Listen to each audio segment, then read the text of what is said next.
Hello everyone, today I will show you how to draw on a PDF file using Foxit PDF Editor. Open your PDF file with Foxit PDF Editor. Now click on this comment option and here you will find this pencil tool. Click here. Now drag your mouse cursor and draw anything you want.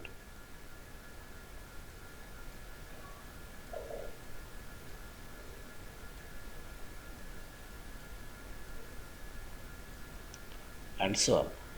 And now click on this selection item and select annotation and drag your mouse cursor select to annotation and this right sidebar.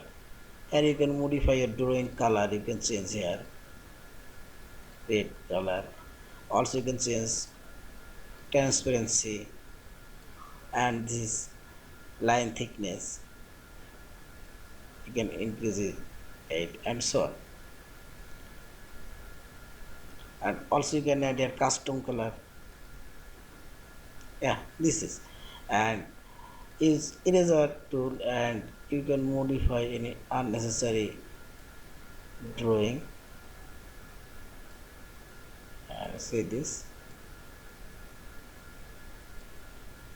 Yeah, and finally select this file option, save or save as a PDF file. Thank you for watching. Please subscribe, like, share and comments.